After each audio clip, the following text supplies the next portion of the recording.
What's going on YouTube? It is Luke Waters back in another video, and today I'm bringing you my first video of the DoD delete on the Pontiac G8 GT.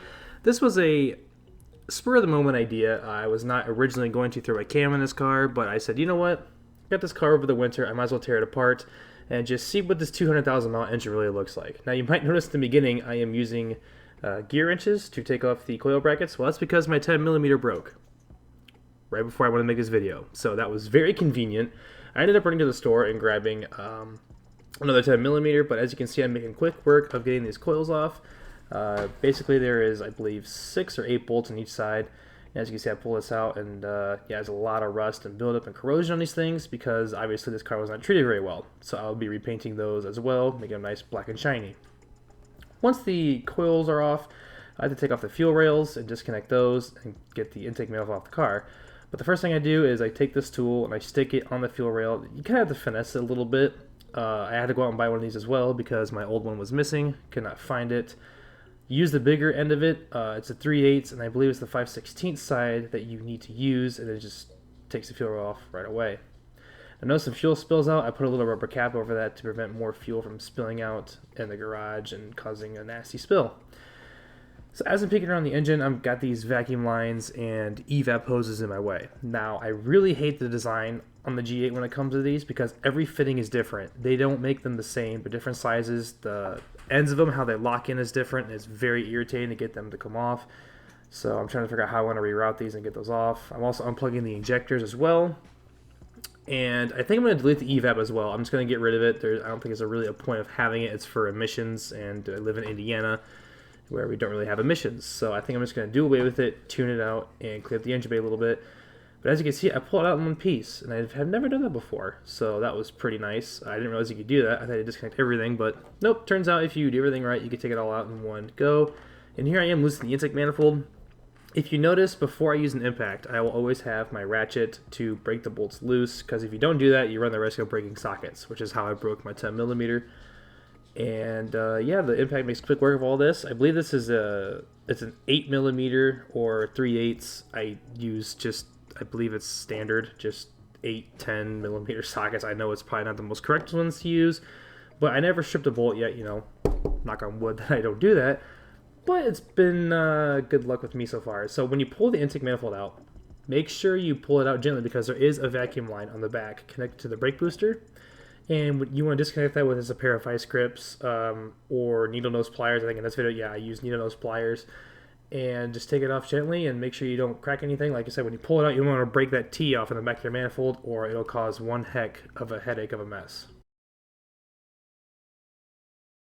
Alright, update everybody. Now that we got the intake manifold finally off after, I don't know, maybe 30 minutes of total work, here's what we're working with. For a 206,000 mile engine, it actually looks pretty clean. I mean, yeah, it's corroded, but the intake runners are obviously gummed up, but they don't look bad. They have a bunch of clean spots on them. Making some good progress. Let's keep on tearing her down. So back under the hood, here we have the valve covers. I am using a 8mm or 3/8 socket to take these off. And as you can tell, my wrenches aren't very good, and I lose my socket, unfortunately. Had to go into the car with a shovel to fish it out because it went directly in the middle.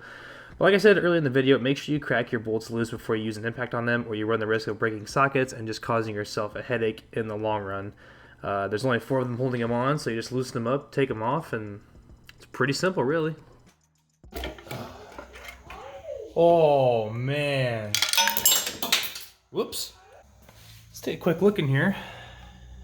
Yeah, that's not what you want. You want this sucker to be spotless, and it is very, very gummed up. Very gummed up. You guys making pretty good work of the G8. The next thing I want to do is take off the water pump and maybe the power steering, and then I'm probably going to call it a day. I'm just going to get tired. We're working on this car all day. And, but yeah, it's coming along nicely.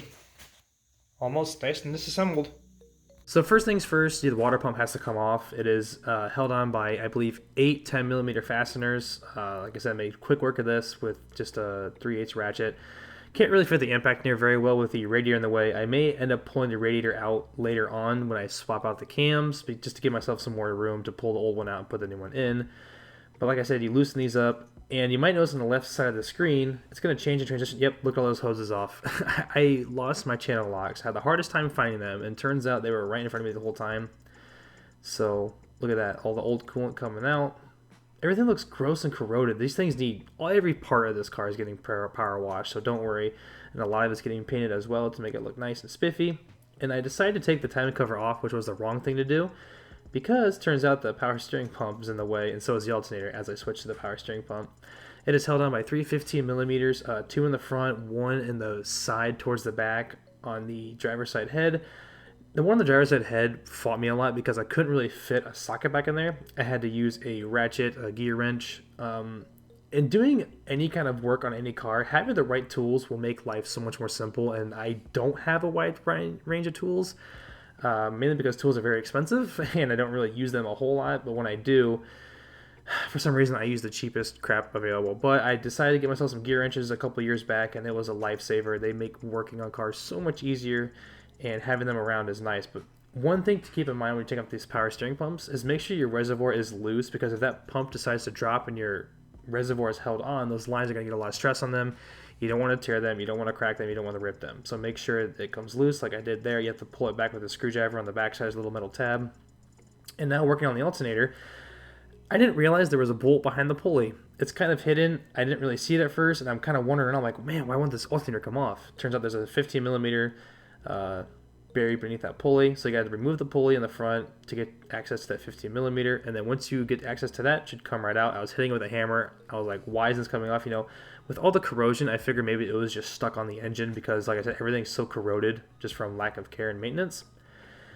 And now, with the alternator and power steering out of the way, I can make quick work of this timing cover. Now, when these timing covers, when you take them off from the car, is a struggle. There are 3 bolts. As you can see, there's one on the side right here I'm really working at. That's a pain in the butt to get to. And I wish I could get better camera angles at this, guys, but I just couldn't. There was no way I can get my camera in there with me doing this and trying to figure it out.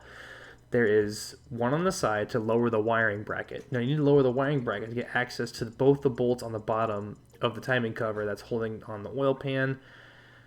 But once you loosen those and get everything dropped down, the timing cover comes off nicely, quickly, and it drops right out. But just take your time with it. You know, don't get stressed out. You know, it's just one of those things you can't rush. You have to be you have to finesse it and just be, you know, careful, and it'll come right out like so.